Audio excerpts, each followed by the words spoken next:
Hello and welcome back, everybody. You're listening to a new episode in the series of the amazing autistic women. I'm Tanya, your host, and I'm happy to have you back here.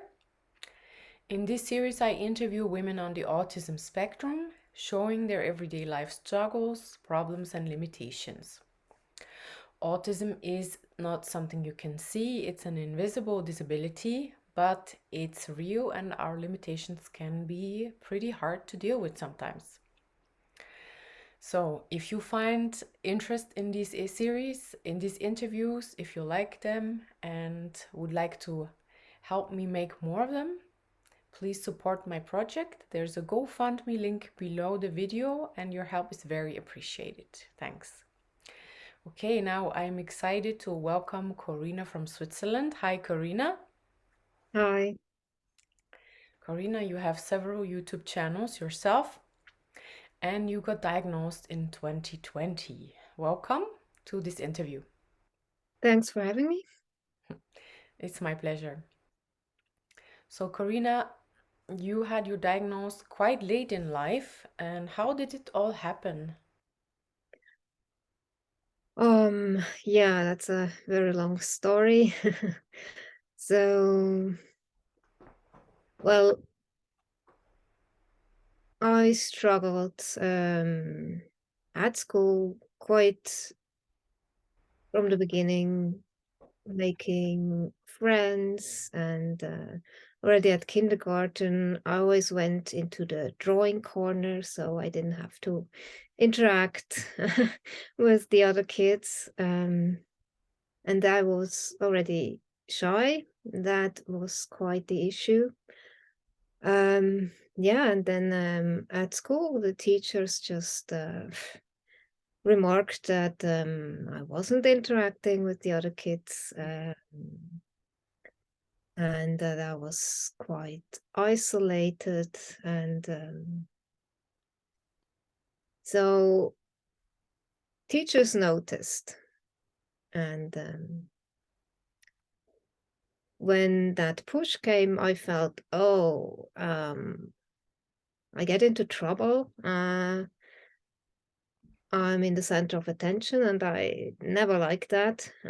So I try to pretend, adapt, and well, somehow, yeah, it went okay, but I always struggled, and especially then later on in fifth grade. Um, it became just more difficult. Yeah, so it was always an issue. So I knew I was different right from the start. But I just doubted myself. Mm. And I didn't know why others had no issues and I had an issue. So I always felt there's something wrong with me. So yeah, and my outlet were books, the library where I felt safe, and horses. So horses were my friends, and they pulled me through puberty basically. And yeah, so that's the friendship I could establish more with animals than with people.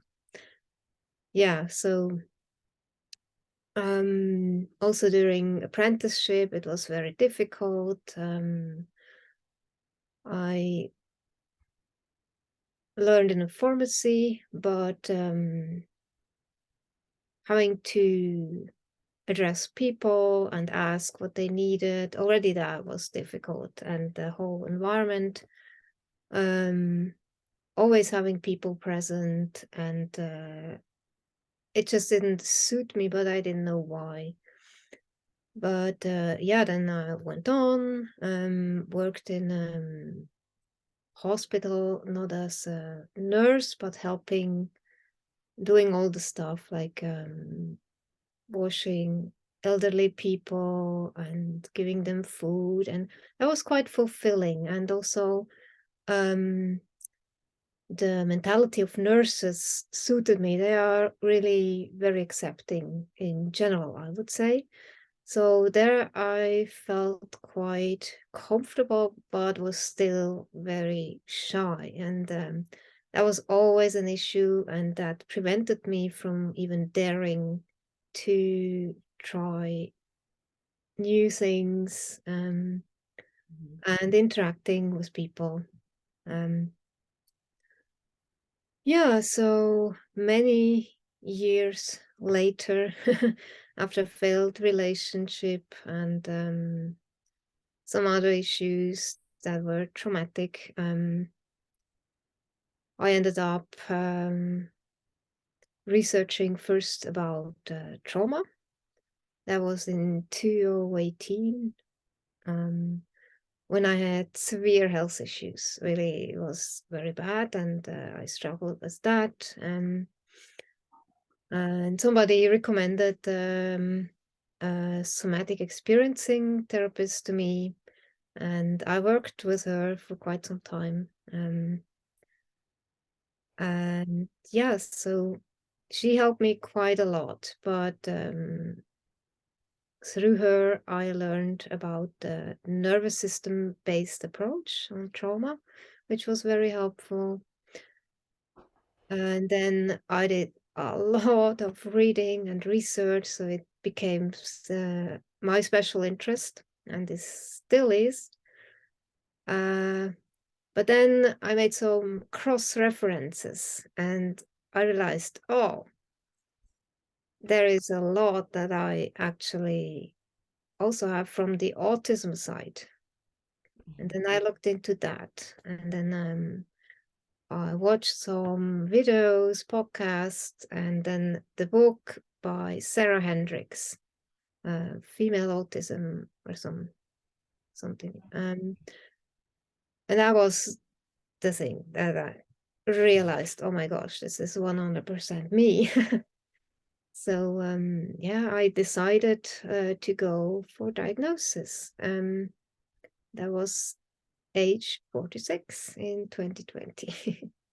It took such a long time because I always try to adapt and find tools that work for me, and just to cope, and still feeling stressed by but not knowing why.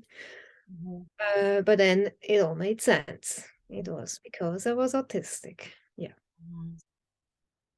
And now you know yourself even better with the autism diagnosis. What would you say are the problems that you experience every day, the limitations that you think come from the autism?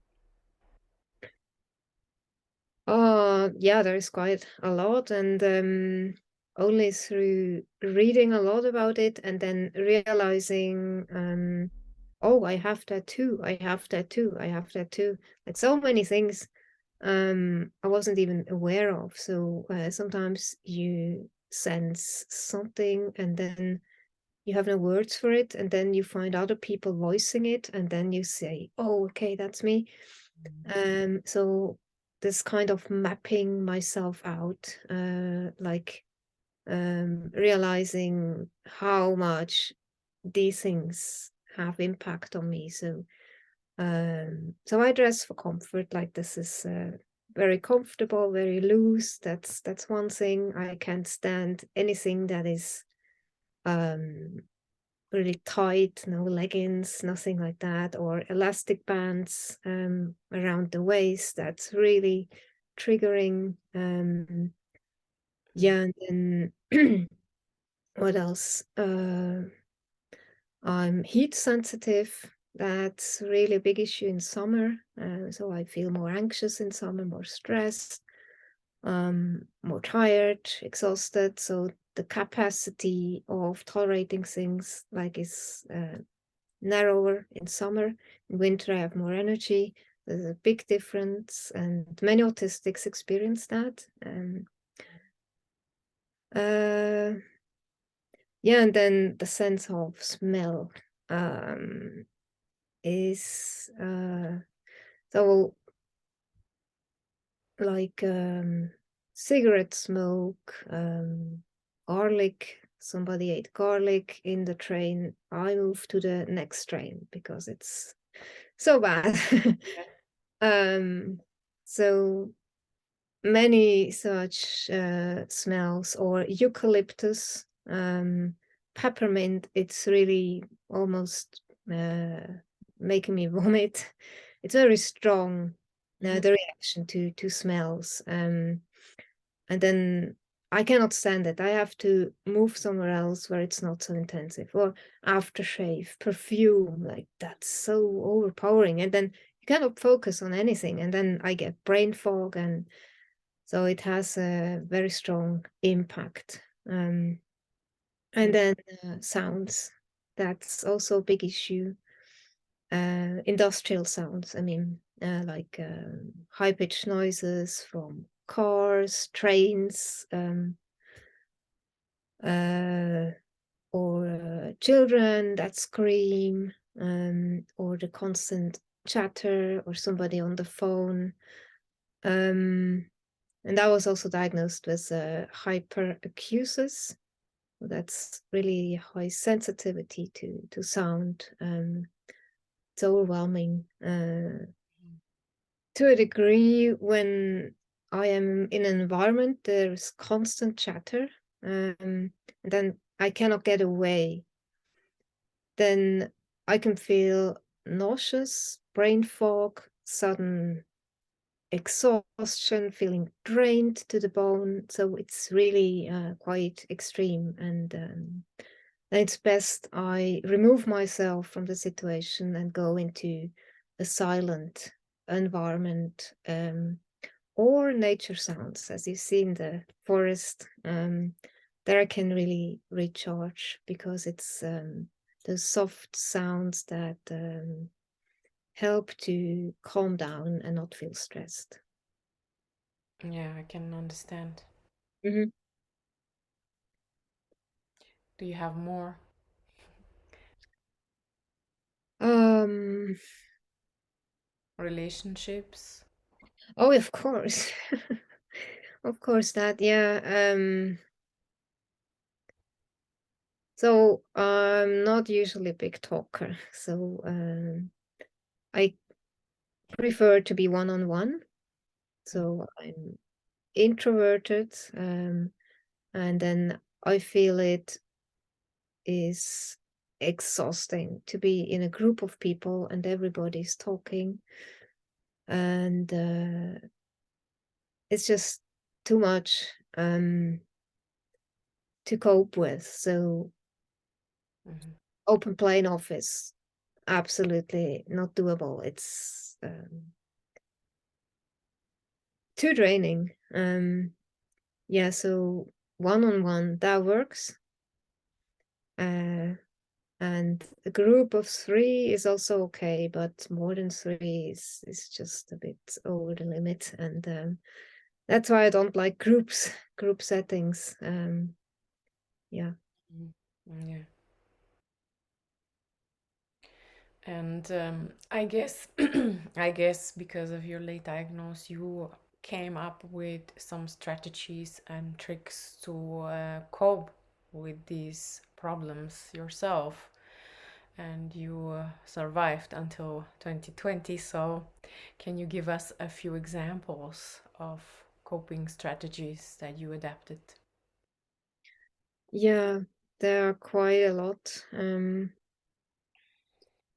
So yeah, that somatic experiencing practitioner taught me some stuff.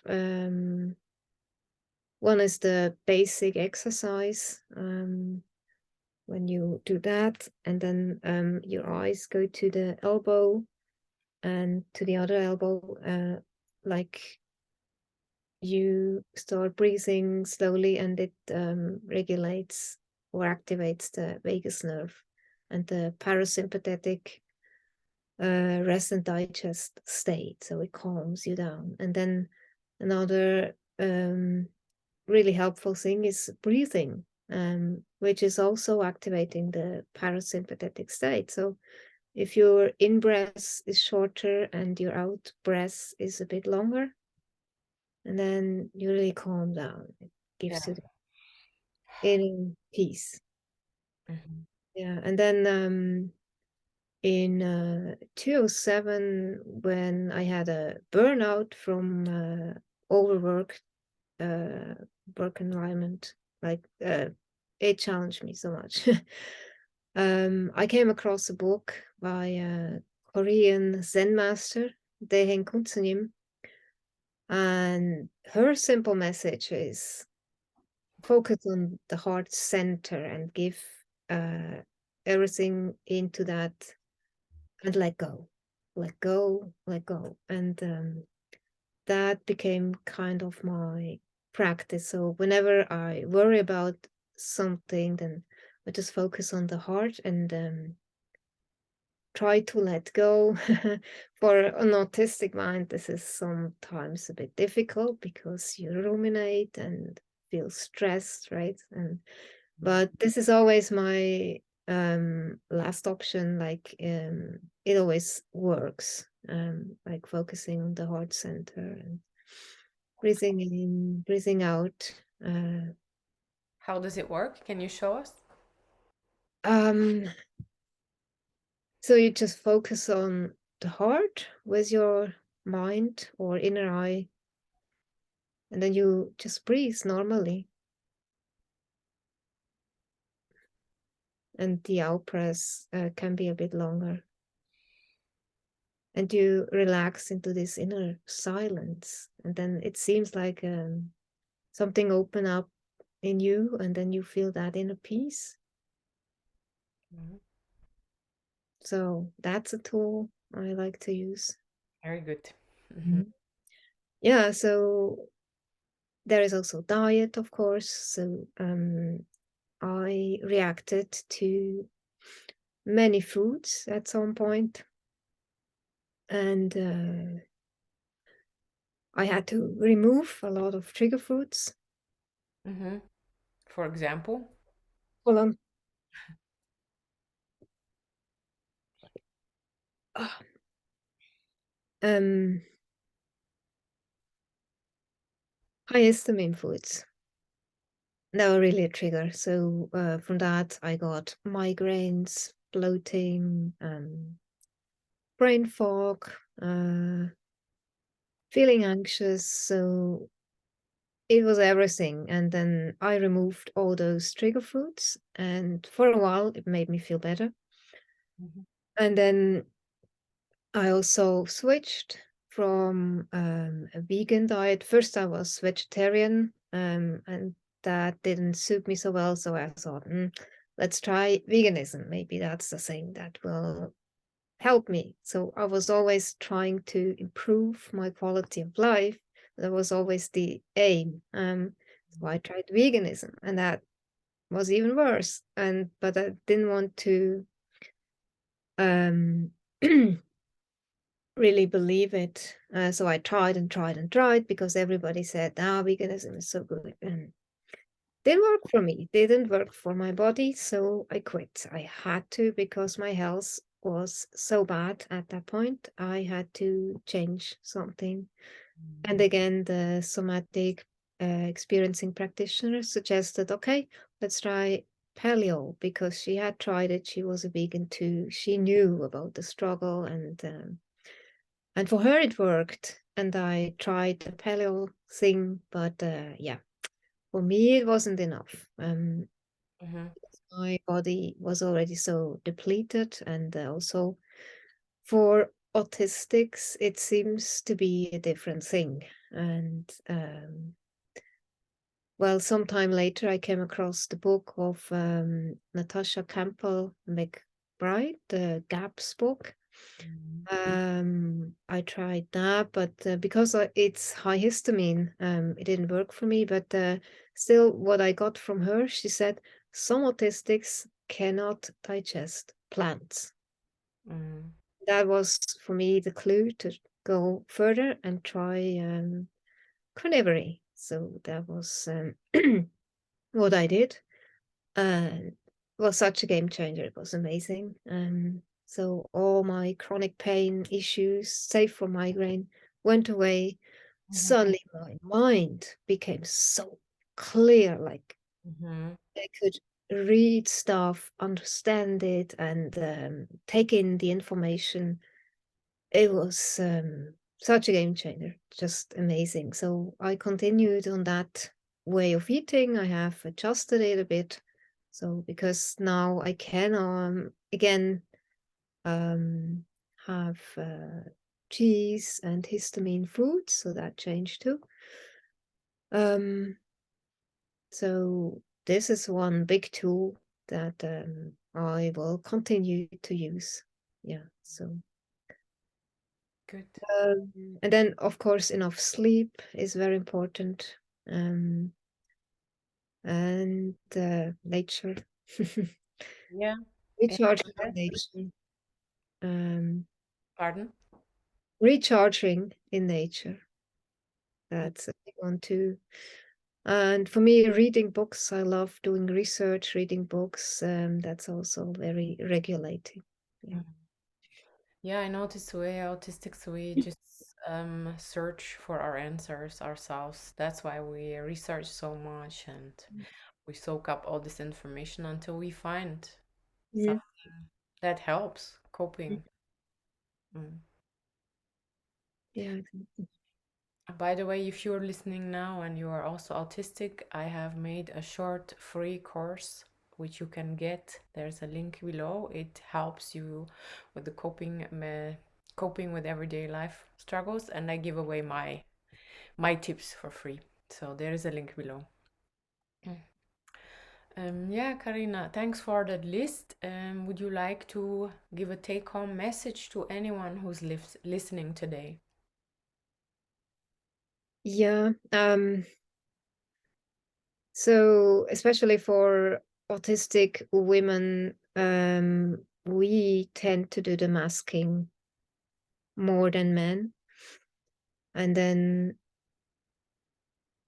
that's why we might get diagnosed late because we try everything to fit in, pretend to be normal. And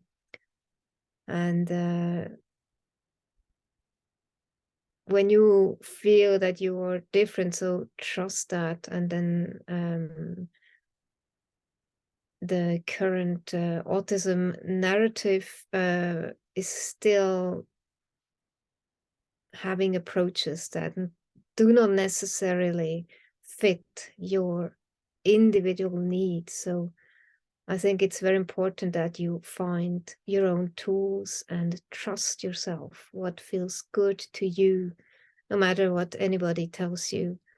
Try it, explore it, trial and error. It doesn't matter. You can always try something else. And I find it so important that you trust that inner voice or learn to trust it. So it will guide you, and then creating this environment that feels safe to you, that gives you a sense of relief where you can be yourself and do not feel stressed. So it's really important to have that or build it step by step. Yes, very true. Thank you for this good advice, Karina. And yeah, thanks for the interview. It was very interesting. Mm. Thanks for having me. Yeah, you're welcome. Thanks for everyone who is listening. Please like and subscribe if you haven't already. And I'll see you in the next interview. Bye.